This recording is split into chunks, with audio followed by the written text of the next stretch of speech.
नाज़िन programme news time में भलीकार आवां जो मेज़बान जुनेद अंसारी। नाज़िन गुज़िरियल ॾींहुं त इहो ख़दशे जो इज़हार कयो पियो वियो त शायदि 5 या 6 रुपया फ़ी लीटर में इज़ाफ़ो थिए पेट्रोल जे अघ में, पर हींअर त लाॻीतो 10 रुपयनि खां वधीक इज़ाफ़ो थी चुको आहे।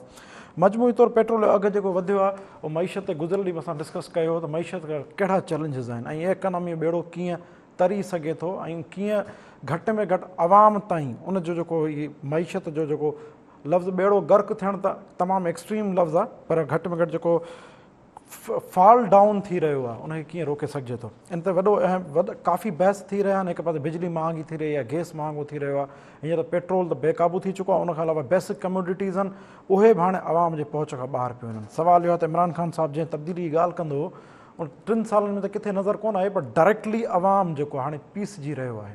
अपोज़िशन जो किरदारु ॾिसिजे त उहो सिर्फ़ु ऐं सिर्फ़ु इन मामले ते आहिनि त असांखे इक़्तिदार कीअं मिले।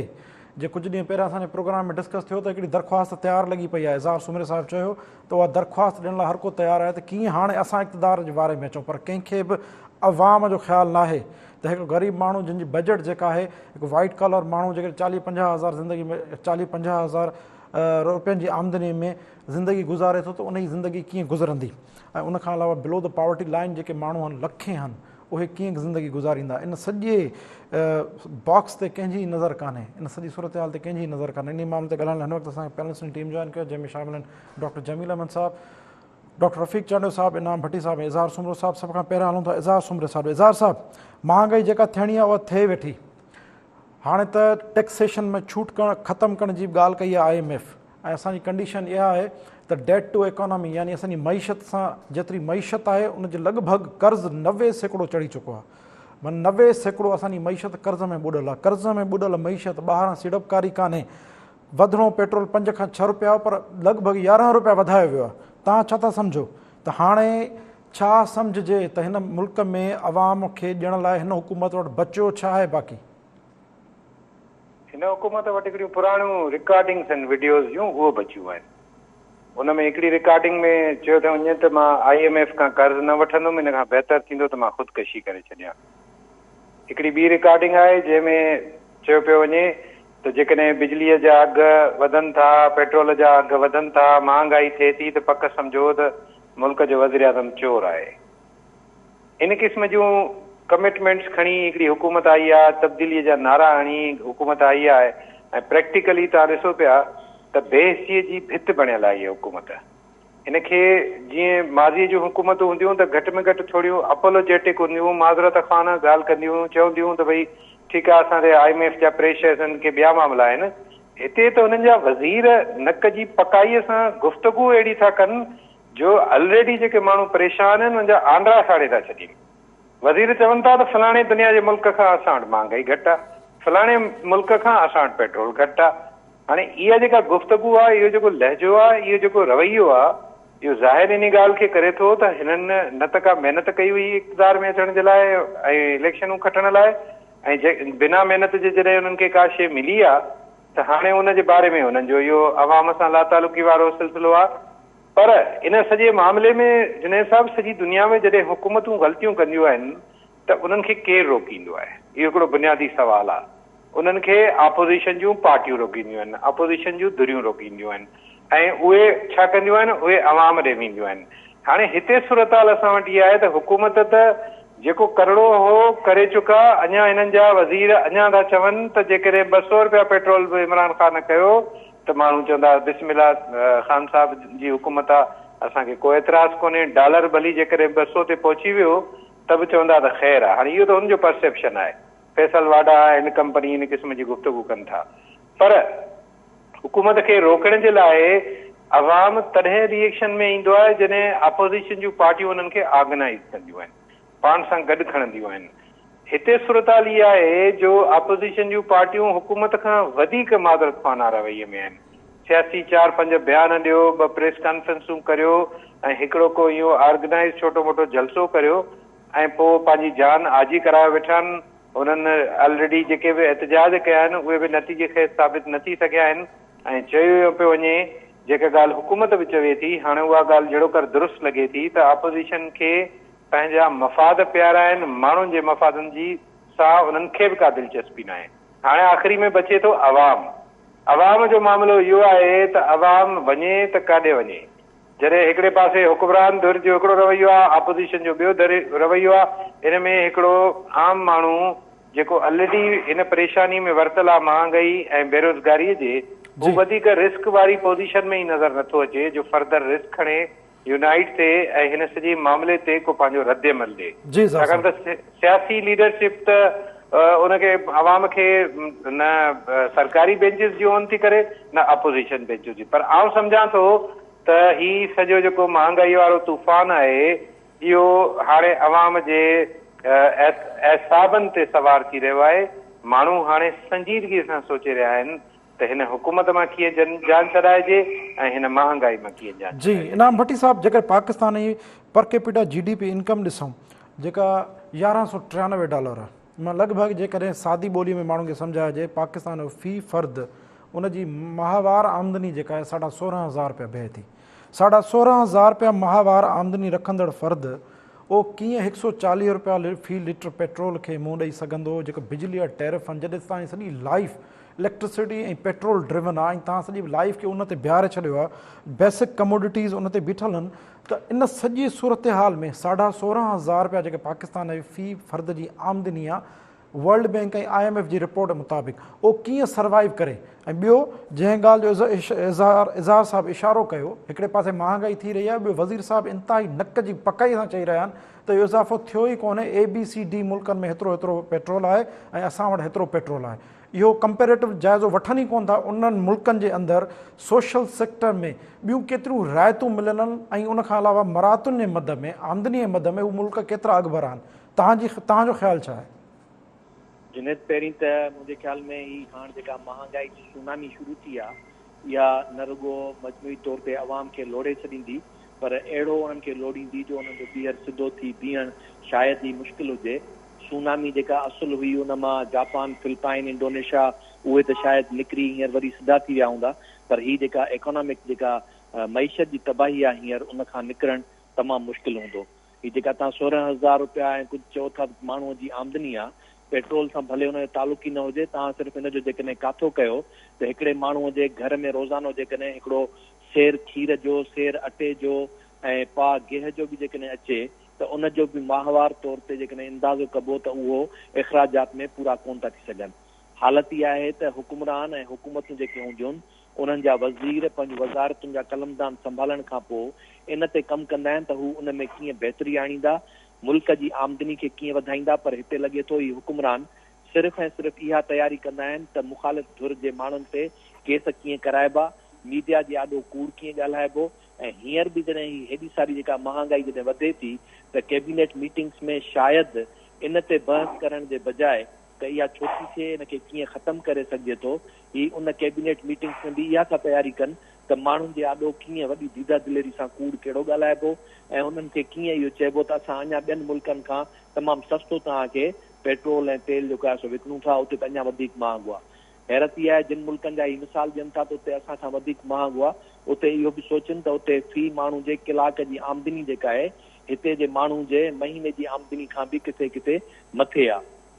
त हिते हालत जेकॾहिं इहा ॾिसजे उनजो सबबु हिकिड़ो इहो आहे त ही हुकुमरान पंहिंजे मुल्क जी मईशत जे सुधारण जे लाइ न ई त बहितर मईशत दाननि खां का मदद वठण लाइ तयारु आहिनि, न ई के अहिड़ियूं थिंक टैंक्स जेके उन्हनि ते सही तरह सां कमु करे सघनि उन्हनि खां मशवरा वठण लाइ तयारु आहिनि। पर जेकॾहिं का वरी अहिड़ी कोशिशि थिए बि अथी त उनखे मुख़्तलिफ़ तरीक़नि सां रुकावट उनजे आॾो विझी करे ऐं उन्हनि खे पोइ ते मोटायो थो वञे। त हींअर पाकिस्तान जी जेका मजमूई सूरत हाल आहे मईशत जी, उनजो वॾे खां वॾो सबबु एक्सपोर्ट ऐं इम्पोर्ट जो जेको डिफरेंस आहे उहो 350% आहे लॻभॻि। यानी जेकॾहिं तव्हां ₹100 ॿाहिरि मुल्क मां कमायो था त ₹350 ॿाहिरि मुल्क ॾे वापसि मोकिलियो था। उनजो बि हिकिड़ो वॾे खां वॾो सबबु इहो आहे त जंहिं मुल्क जे अंदरि पंहिंजूं पैदावारी कुवतूं या सघ जेका आहे उहा बहितर हुजे, उनजे बावजूद बि उहे शयूं ॿाहिरां अचनि त उन्हनि खे रोकण जे लाइ को रस्तो न हुजे। छाकाणि त जेको बिज़नेसमैन आहिनि, जेका कारोबारी माफ़िया आहे, जेके वॾा वॾा हिकिड़ा माफ़ियाऊं आहिनि, उहे उन्हनि शयुनि खे रोकण जे लाइ तयारु न आहिनि। साॻी दवा जेका हिन मुल्क में ठहे थी उनजी क्वालिटी बहितर कोन्हे, तंहिंजे करे उहा डिस्प्रिन जी गोरी बि आम पहुच वारो माण्हू ॿाहिरि मुल्क जी जॾहिं इस्तेमालु कंदो त तव्हांजो इम्पोर्ट बिल वधंदो। ईअं ई केतिरियूं शयूं ॿियूं आहिनि जिन ते उहा शइ थींदी। हाणे अचूं था IMF ते। तव्हांखे यादि हूंदो जंहिं वक़्त में हिननि IMF सां इहे वाइदा कया पिए त उन वक़्त ई असां चयो हो त पाकिस्तान जी सहप पैदावारी कुवत पैदा करे उन्हनि सभिनी कर्ज़नि खे पंहिंजी GDP ग्रोथ इंक्रीज़ करे उन ते ख़र्च करण जे बजाए हे इनखे जेको आहे नॉन डेवलपमेंट एक्सपेंडिचर्स ते ख़र्च करे छॾींदा ऐं ॿियो कॉम्बेट एक्सपेंडिचर्स ते ख़र्च करे छॾींदा, जंहिंजे नतीजे में सुभाणे जेको हुननि जो वापसी जी अदायगी हूंदी उहा माण्हुनि जे मथां तव्हां बोझ विझी उन मां ई वसूल कंदव। जंहिंमें मूं उन ई वक़्तु चयो हुयो त सवले खां सवलो जेको तरीक़ो आहे उहो आहे तव्हांजे बिजली ऐं गैस जा बिल ऐं पेट्रोल जूं क़ीमतूं। छाकाणि त जॾहिं तव्हां उन ते जीअं ई हिकिड़ो पैसो बि वधायो था त हिकिड़े ॾींहं जे अंदरि ई तव्हांजी रिकवरी जेका आहे उहा अरबा रुपयनि में थी वञे थी। त हींअर बि जेको IMF जो हिननि ते प्रेशर आहे उनजो सबबु इहो आहे त रिकवरी जो सिर्फ़ु जेको पासो आहे उहो आहे ई इन्हनि क़ीमतुनि में इज़ाफ़े करण सां। ऐं ॿियो अञा तव्हांखे शायदि ई हींअर कुझु ई ॾींहंनि खां पोइ तव्हांखे उहे शयूं मार्केट में जेके तव्हां जिन ते GST या कुझु टैक्सिस अदा न कंदा आहियो हाणे उहे बि क़ाबिल टैक्स थी वेंदियूं। मिसाल तव्हां जॾहिं डेयरी ते खीर वठणु वेंदा आहियो त उते तव्हां का बि GST वग़ैरह पे न कंदा आहियो, सिंपल तव्हांखे घर ॾे जेको खीर ॾेई वेंदो आहे उहो बि ईअं ई सिर्फ़ु पैसा हुनजा वसूल कंदो आहे। हाणे सोचो त जेकॾहिं उन ते बि GST लॻंदी उन खां पोइ अहिड़ियूं ॿियूं केतिरियूं ई शयूं आहिनि चकी जो अटो तव्हां वठणु वञो था उते GST हुनजी कोन थी लॻे, पर जेकॾहिं मार्केट में ॿियनि किथे टैक्स थैले में वठो था कंहिं कंपनीअ तो उन ते त लॻे थो त ईअं ई हुन चकी ते बि जेको आहे सो हुनजो GST लॻी वेंदी। ईअं ख़ुदि IMF हिननि खे 225 बिलियन जेको आहे सो टैक्स जो ॾिनो आहे त ही तव्हांजा आहिनि एरियाज़ जिन में उहा टैक्स वसूली करे सघिजे थी। न रुॻो इन सां इहो गॾोगॾु जेके नौकिरी पेशा माण्हू जेके ऑलरेडी टैक्स जो वॾे खां वॾो हिसो मुल्क जे मईशत में दाख़िल कनि था या ॾियनि था उनजो बि जेको टैक्स स्लैब आहे जेको हूंदो आहे त जेकॾहिं लख रुपए जंहिंजी आमदनी आहे त उन ते जेको आहे सो उन खां पोइ टैक्स लॻणु शुरू थींदो। उहो स्लैब बि हाणे वरी घटाईंदा, उनखे 50,000 ताईं खणी वेंदा त जंहिंजी 50,000 महीने जी आमदनी आहे उहो बि टैक्स पे कंदो। त इहे सभु शयूं सिर्फ़ु ऐं सिर्फ़ु इन जे करे आहिनि त मुल्क जी मईशत जा पैदावारी वसीला पैदा करण जी हुकूमतूं जॾहिं पैदा न करे सघंदियूं आहिनि त पोइ तव्हां ते सिर्फ़ु कर्ज़नि जी वापसी जो जेको बिल आहे उनजी अदायगी आहे उहा सिर्फ़ु इन्हनि तरीक़नि सां ई पूरी थी सघे थी। जी इनाम साहब, डॉक्टर जमील साहब तव्हां असांखे ॿुधी रहियो। जी बिल्कुलु तव्हांखे लाउड एंड क्लियर। डॉक्टर साहब जे रिसेंट हिस्ट्री खे ॾिसिजे त गुज़िरियल 1.5 सदीअ में हिकु तमामु वॾो सुपर पावर हो जंहिंजो नालो सोवियत यूनियन ऐं उनजी माइट इहा आई त उन वक़्तु जॾहिं 1991 में जॾहिं सोवियत यूनियन डिज़ॉल्व थियो त उन वक़्तु बि उन्हनि वटि 42,000 एटम बम आहे, ICBM आहे, 20,000 खनि टैंकूं हुयूं ऐं तमामु घणो कुझु हो। ऐं उन वक़्तु बि जॾहिं सोवियत यूनियन डिज़ॉल्व थियो त उन वक़्तु हू दुनिया जी ॿी वॾी मईशत हुई आफ्टर USA, $2.86 ट्रिलियन जी मईशत हुई। पर अंदरि हाल इहो हो त उन वक़्तु चवंदा हुआ त बर्गर खाइण लाइ माण्हू परेशान हुआ, जीन्स पाइण लाइ माण्हू परेशान हुआ, हिकिड़ो नंढड़ा मामूली इंडिकेटर्स आहिनि। ऐं 85 में मिड 80s में जॾहिं गोरबाचोव साहबु आयो त हुन ग्लासनोट जी जेका रेवोल्यूशनरी पॉलिसी ॾिनी उन मां माण्हू बेज़ार थी विया ऐं उन चाहिनि पिया त कंहिं बि तरीक़े सां मुआशी सुधार अचनि। इहो हिकिड़ो मिसाल आहे जंहिंखे कोट करे सघिजे थो उन्हनि मुल्कनि लाइ जिन जी इकॉनमी वर्स्ट खां वर्स्ट थी वेंदी आहे, जिन जूं तरजीहूं दुरुस्त न हूंदियूं आहिनि ऐं अवाम ते भार वधंदो आहे। हैरत तॾहिं ईंदी आहे जॾहिं अवाम ते भार वधे त उतां जा मिनिस्टर साहिबान नक जी पकाई सां इहो चवणु लॻनि छो त ABCD मुल्क में पेट्रोल हेतिरो आहे, जेकॾहिं असां हेतिरो कयो आहे त इहा का वॾी ॻाल्हि कान्हे। तव्हां इन लॉजिक खे जेको मिनिस्टर साहिबान पेश करे रहिया आहिनि तव्हां इनखे किथां ॾिसो? जी अॼु मिनिस्टर साहिबान जी हिकिड़ी पूरी फ़ौज आहे जेका आवाम खे सम्झाए रही आहे त 140 रुपया त को रेट ई कोन्हे, 200 रुपया थियणु घुरिजे ऐं असां त कुझु कोन वधायो आहे ऐं असांजे खिते जे मुल्कनि में रेट हेतिरो आहे ऐं उहे बि सर्वाइव करे रहिया आहिनि त तव्हांखे त इन में का परेशानी न हुअणु घुरिजे। तव्हां मजमूई तौरु छा था सम्झो मुल्क जी इकॉनमी खे ही केॾे वठी वञी रहिया आहिनि ऐं गुज़िरियल ॾींहुं पाण इन ते डिस्कस कयो ऐं आख़िर कहिड़ा तरीक़ा आहिनि जंहिंसां हिन क्राइसिस खे मुंहुं ॾेई सघिजे थो? में चऊं था पिया त मिनिस्टर साहिबान जेके आहिनि उहे पाण खे लुकाइनि था पिया मुख़्तलिफ़ बहाननि मुख़्तलिफ़ एक्सक्यूज़ जे पोयां। ठीकु, इहा बि हक़ीक़त आहे त सॼी दुनिया में कुझु हिकिड़ी वेव आई आहे महांगाई जी, सॼी दुनिया में कोविड खां पोइ इन्फ्लेशन बि आई आहे। कोविड खां पोइ जेको जहाज़ तव्हांजो भाड़ो वठंदो माल बरदारी लाइ उहो पहिरियां $8,000 हूंदा हुआ, हाणे $18,000 था वठनि। इहे सभु ॻाल्हियूं हक़ीक़त आहिनि। इहा बि हक़ीक़त आहे त सप्लाई बॉटल नेक्स क्रिएट थी विया आहिनि, सप्लाई चेंज में बॉटल नेक्स। इहा बि हक़ीक़त आहे त ग्लोबल प्राइस जेका आहे ग्लोबल प्राइसिस में वधारो आयो आहे। इहा बि हक़ीक़त आहे जेके असांजो मिनिस्टर साहब थो चवे, मां एग्री थो कयां त प्राइस जेकी आहे कोल जी यानी कोयले जी, जंहिंमां कुझु बिजली बि पैदा काफ़ी थींदी आहे, असांजे कोई परसेंटेज, उहो $50 खां हाणे $250 पर टन थी वियो आहे। ऐं उन खां इहा बि हक़ीक़त आहे, हू मिसाल था ॾियनि, एडेबल ऑयल जो बि ॾियनि था पिया ऐं बाक़ी सभु मिसालूं। पर इहा हक़ीक़त न आहे त असांजो कॉन्स्टिट्यूशन जो आर्टिकल 38D में ॾिनल आहे त प्रोवाइड कंदी हुकूमत basic necessity of life such as food shelter, बाक़ी सभु शयूं आहिनि।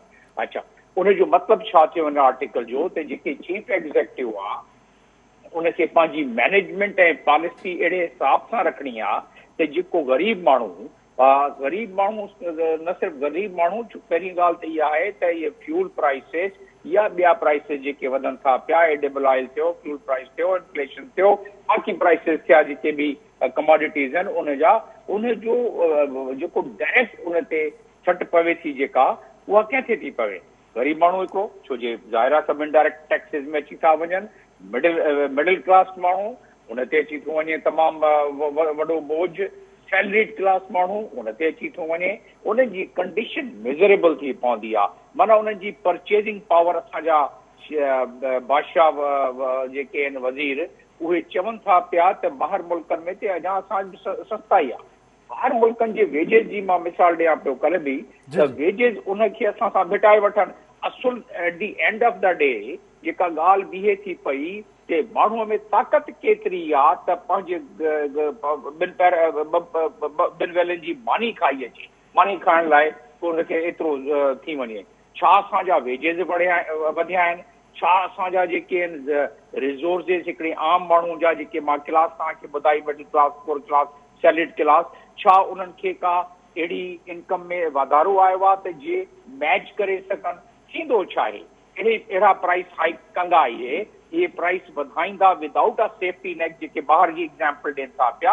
ॿाहिरि त चेक तव्हांजे घर में अची थो वञे, तव्हां अनएम्प्लॉयड हो, घर में अची थो वञे चेक। तव्हां महांगाई आहे, तव्हां घर में अची थो, तव्हां घर न आहे, तव्हांखे लोकल उते सिस्टम आहे, उहो तव्हांखे घर ॾेई छॾींदा आहिनि वक़्ती। त मक़सदु चवण जो इहो आहे त उनजी मिसाल, असां पंहिंजी मिसाल खे शामिल कयूं त माण्हू त बिल्कुलु या त ख़ुदकशी कंदा या उहो ई मरी वेंदा। मुल्क में ऑलरेडी असांजे न्यूट्रिशन वैल्यू माण्हुनि जी घटि आहे। इन करे हाणे तव्हां अंदाज़ो कयो, मां अफ्रीकन कंट्रीज़ में यूनाइटेड नेशन जी नुमाइंदगी मूं कई आहे, जिथे जिथे इन्फ्लेशन, फूड इन्फ्लेशन थी आहे, जिथे जिथे फूड प्राइसिस हाइक थी आहे, फ्यूल प्राइसिस हाइक थी आहे। ज़िम्बाब्वे जी एग्ज़ाम्पल मां उते वियुसि त जुनेद साहिब, उते माण्हू सुपर स्टोर्स इहे ख़ाली लॻा पिया ऐं माण्हू जे टोकरियुनि में पैसा खणी घुमनि पिया त को डबल रोटी वठनि ऐं को बेसिक नेसेसिटी शयूं वठनि। त जीअं इन्फ्लेशन वधंदो, प्राइस हाइक थींदी, त उन मामले में माण्हुनि खे परचेज पावर घटिजी वेंदो, पैसा जेके हूंदा उहे बि कंहिं कम में न ईंदा। उहो वन एस्पेक्ट आहे। ॿियो एस्पेक्ट इहो आहे त जीअं मां ॿुधायां पियो त हिकिड़ो आम माण्हू उनखे पोइ असां हुकूमत जी ॻाल्हि इहा बि मञूं था पिया, जेको बहानो कनि था पिया त हाणे टैक्स टू GDP रेशो असां 85% जेको थी वियो आहे, उहो 99 जी फिगर ॾियां थो पियो, हाणे हुन खां 90 खां मथे चढ़ी वियो आहे। ऐं हुन में लिमिटेशन एक्ट असांजे मुल्क में आहे हिकिड़ो, त लिमिटेशन एक्ट मूजिबि 60% खां मथे चढ़े इहो जेको डेट टू GDP रेशो, त हुकूमत खे ॿिया एमरजेंसी मेजर वठणा था पवनि। सर, इन में थोरो मां तव्हांखां सवाल पुछां sir, debt to economy ratio जेको अबव 60% हुजे, जेके सादी ॿोली में पाण सम्झणु चाहियूं त ऑफिशियली मुल्क में ॾेवालपण जो ऐलान करणु घुरिजे, उन खां पोइ इमरजेंसी इकोनॉमिक इमरजेंसी करणु खपे न उन्हनि खे।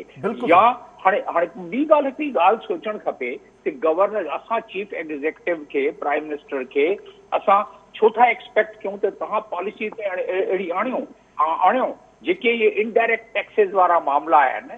फ्यूल इन में हिकिड़ो थी वियो, इन जो डायरेक्ट जेका वज़न पवंदो, बोझ पवंदो, उहो त हिकिड़े आम माण्हू ते पवंदो। जे तव्हांखे एतिरो लाचार आहे, असांखे ख़बर आहे, छो जे तव्हां पंहिंजी एक्सपोर्ट वधाए न सघिया आहियो पंहिंजी पॉलिसी जे तहत, तव्हां गुड्स एंड सर्विसिस प्रोड्यूस न करे सघिया आहियो, तव्हांजी एक्सपोर्ट वधी नथी सघे, तव्हांजी रिमिटेंस जेका आहे उहा अची वई आहे पंहिंजी मेच्योरिटी लेवल ते ऐं बिल्कुलु ऑप्टिमम लेवल ते अची वई आहे। तव्हांखे ॿियो को सोर्स आहे न इम्पोर्ट तव्हांजो कंट्रोल थिए नथो पियो, इहे सभु शयूं त पंहिंजे जे इहे नथा थियनि त हाल फ़िलहाल तव्हां अहिड़ी को एमरजेंसी मेजर वठो जंहिंमें तव्हां हिकिड़े आम माण्हू खे रिलीफ मिले, तव्हां टैक्स ॿियनि लाइ लग्जरी सर आइटम तव्हांजी मौजूदगी जो फ़ाइदो वठंदे मां हिकिड़ो सुवाल ज़रूरु करणु चाहींदुसि। तव्हां दुनिया जे मुख़्तलिफ़ मुल्कनि में सफ़ारतकार बतौर सफ़ारतकार रहिया आहियो।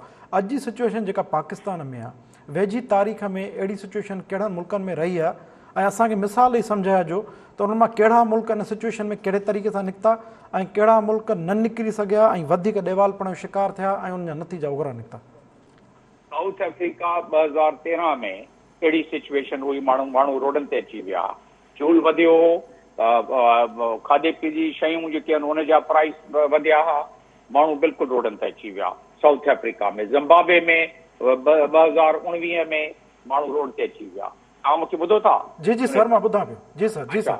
ज़िम्बाब्वे में 2019 में माण्हू रोड ते अची विया। नाइजीरिया में हींअर 2021 में माण्हू रोड ते अची विया इन जे करे। हाणे साउथ अफ्रीकन झट में उन्हनि पंहिंजो पॉलिसी चेंज कयूं, उन्हनि जा लीडर्स जेके हुया उन्हनि गुड्स एंड सर्विसेज पंहिंजा वधाया, उन्हनि टैक्सिस खे रीस्ट्रक्चरिंग कई, टैक्स मामले खे, ऐं उन्हनि पंहिंजो मामलो कंट्रोल 2 सालनि में 1.5 सालनि में करे वरितो। ज़िम्बाब्वे उनखे 7-8 साल लॻा, अञा बि न संभरिया आहिनि। नाइजीरिया उनखे पेट्रोल आहे खोड़, उनजे करे उन्हनि खे संभरनि था पिया अञा, पर उहे बि पंहिंजी राइट ट्रेजेक्टरी ते अची विया आहिनि। पर मां जेको आहे अहिड़ी सिचुएशन जेके हाणे असां वटि आहे त उन में असांखे पंहिंजे tax management, goods and services खे वधाइण, एमरजेंसी बेसिस ते असांखे जियो पॉलिटिकल लेवल ते चाइना असांजो तमामु वॾो घाटो दोस्त आहे, चाइना जॉइंट वेंचर करे जेके उहे आइटम्स आहिनि जंहिंखे असां CKD चवंदा आहियूं, हिसाब पुर्जा आणे हितां एक्सपोर्ट कयूं, कुझु डॉलर पंहिंजा वधायूं, कुझु पंहिंजा कर्ज़ा रीस्ट्रक्चरिंग चाइनीज़ खे चई असां करायूं। त जेसीं ताईं हीअ न थींदो त माण्हू ते जेके आहिनि उहो बिल्कुलु बर्दाश्त खां ॿाहिरि थी पवंदो, पोइ अलाए छा थींदो, यू रियली डोंट।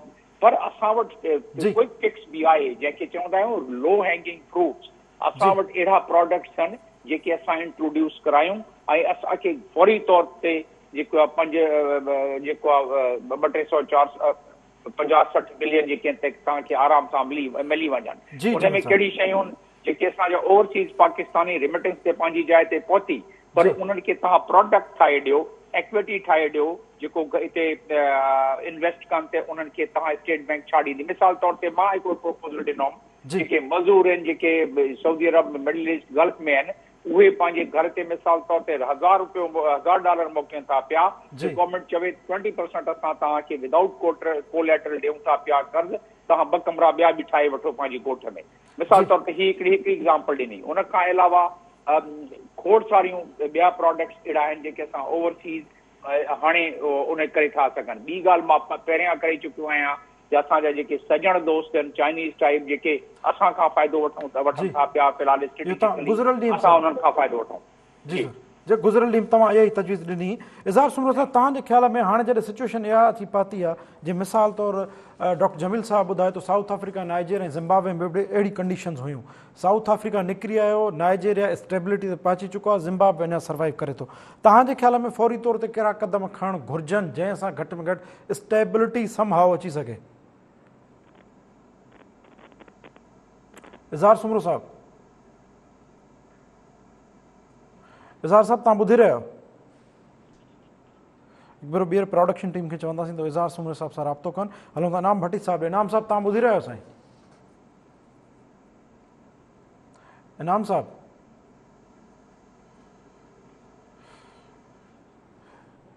इनाम साहब तव्हां ॿुधी रहियो साईं? अच्छा डॉक्टर जमील साहब, मुंहिंजो तव्हां खां हिकु भेरो ॿीहर सुवालु हूंदो, जीअं तव्हां हीअ चाइनीज़ जॉइंट वेंचर जी ॻाल्हि कई, जेकॾहिं असां वटि ऑप्शन्स महदूद आहिनि त असां ॿिया कहिड़ा ऑप्शन्स आहिनि जिन ते कमु करे सघूं था, कहिड़नि ऑप्शन्स ते वञी करे मईशत में सुधारो अची सघे थो हिन सूरत हाल में? छाकाणि त हींअर तमामु घणी चैलेंजिंग सूरत हाल आहे ऐं असांजा स्ट्रेटजिक लेवल ते बि चैलेंजिस वधी रहिया आहिनि ऐं उहे डायरेक्टली उहे लिंक्ड आहिनि असांजे फाइनेंशियल कंडीशन सां ऐं इकोनॉमिक वर्सनिंग कंडीशन सां। डेफिसिट खे जेको अॻिते अञा वधंदो इन इन्फ्लेशन जे करे बि इन जेकी डिवेल्यूएशन ऑफ करेंसी जे करे बि जेके वधंदो उन खां बचाव कयो ऐं उन खां बचाव करण जो पहिरियों नंबर वन बाय वन मां कोशिशि कयां थो त लिस्ट आउट करे छॾियां जेके बि तव्हांजा एक्सपोर्ट आइटम्स आहिनि एक्सपोर्टर्स फ़िलहाल जेके मुल्क में मौजूदु आहिनि उन सां ॿ ॻाल्हियूं कजे तव्हांजी इनपुट जेका आहे कॉस्ट ऑफ प्रोड्यूसिंग तव्हांजो प्रोडक्ट आहे उनखे असां तव्हांखे फलाणी शइ में रिआयत ॾेई था सघूं मिसाल तौर ते बिजली आहे भले सब्सिडी थोरी ॿी बि ॾेई छॾनि गैस सां ॾेई छॾनि ऐं उनजो जेको आहे फ़ाइदो एक्सपोर्ट में वठनि डॉलर कुझु कमाईंदा बैलेंस ऑफ पेमेंट जो तव्हां फ़र्क़ु पवंदो ऐं balance of payment current account deficit जो फ़र्क़ु पवंदो इन्फ्लेशन न वधंदी ऐं डॉलर न वधंदो नंबर 1 नंबर 2 ही त थी ॻाल्हि जेके एग्ज़िस्टिंग असांजा आहिनि ॿी ॻाल्हि जेका मूं ॻाल्हि कई त फौरी तौर ते छो जो हिन वक़्तु हाणे जियो पॉलिटिकल सिचुएशन ऐं जियो स्ट्रेटेजिक सिचुएशन जेका अफ़गानिस्तान जे हवाले सां या खिते जे हवाले सां आहे चाइना जी वल्नरेबिलिटी वधी वई आहे साउथ चाइना सी ऐं जेको आहे इंडो पैसिफिक एरिया में उनखे प्रेशर उतां पवंदो उन ते उनखे जेके माल बरदारी जो आहे 80% of their goods and services and their petroleum जेका वञे थी पई उनखे उते अणाउ वक़्तु ईंदो छो जो हाणे सफ़बंदी थी वई आहे चाइना खे ख़बर आहे इहा थियण वारो आहे चाइना खे हाणे पाकिस्तान जी वधीक ज़रूरत पवंदी ऐं चाइना खां हाणे असां सही मायने में business to business government to government असां करे जेके क्विक आइटम्स आहिनि उन्हनि खे असां असेंबल पंहिंजे कंट्री में करे जो चाइना में मज़ूरी हाणे वधी वई आहे असां वटि मज़ूरी घटि आहे रेट वेजिस घटि त इन करे चाइना खे बि वारो खाईंदो असांखे बि वारो खाईंदो असां एक्सपोर्ट पंहिंजी वधाए था सघूं टी ॻाल्हि जेका आहे उहो जीअं मां तव्हां ॻाल्हि कयमि त कुझु त असांजा ओवरसीज़ जेके करोड़ खां तक़रीबन एप्रोक्सीमेटली करोड़ खण आहिनि उन्हनि खे जीअं प्रोडक्ट्स असां ॾियूं त हू ज़रूरु कंदा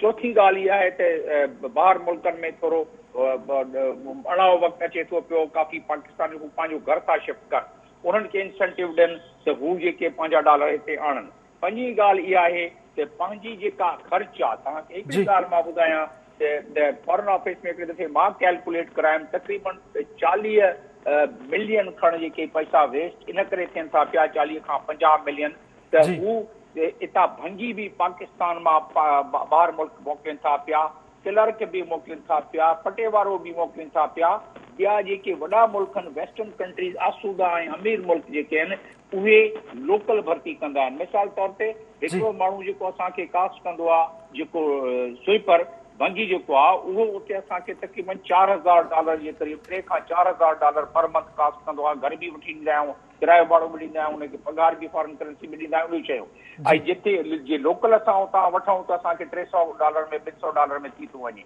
त ही त हिकिड़ी मिसाल ॾिनी पोइ हर सरकारी ऑफिस में वेस्ट काफ़ी आहे हिन वक़्तु असां एमरजेंसी में आहियूं मां पाण सफ़ीर जे तौर ते इंजॉय कयो आहे मां मञा थो पियो उन ॻाल्हि खे उन वक़्तु बि आउं चवंदुसि त पाकिस्तान ते जेतिरो कर्ज़ो आहे असांखे इहो हक़ न आहे त असां इहे मर्सिडीज़ ऐं BMW में घुमूं असांखे टोयोटा कार खोड़ हूंदी नंढियूं कारियूं वठनि पैसा बचाइनि सरकारी मां पैसा बचाइनि फिलहाल इमरजेंसी मेजर वठनि जी तव्हां मजमूई तौर ऑस्ट्रेसिटी जी ॻाल्हि कयो था त कीअं पंहिंजा पैसा जेको आहे घटि आहे कीअं कंट्रोल करे असां पंहिंजो पैसा बचाए मईशत खे संभाले सघूं था हलूं था डॉक्टर जमील साहब हलूं था इनाम भट्टी साहब इनाम साहब तव्हांजी तजवीज़ूं छा हूंदो मूं टाइम बिल्कुलु घटि आहे जुनेद सभ खां पहिरीं जेका आहे हिन मुल्क जे अंदरि इम्पोर्ट जेका बि गैर ज़रूरी आहे उनखे यकदमि माना बग़ैर कंहिं देरि जे उन ते बैन लॻायो वञे एतिरा सभई आइटम आहिनि जिन जी असांजे मुल्क में का ज़रूरत कोन्हे यानी उहे शयूं ज़रूरत जूं कोन्हनि पर लग्ज़री जूं आहिनि उहे शयूं साॻियूं असां वटि पंहिंजे मुल्क में बि ठहनि थियूं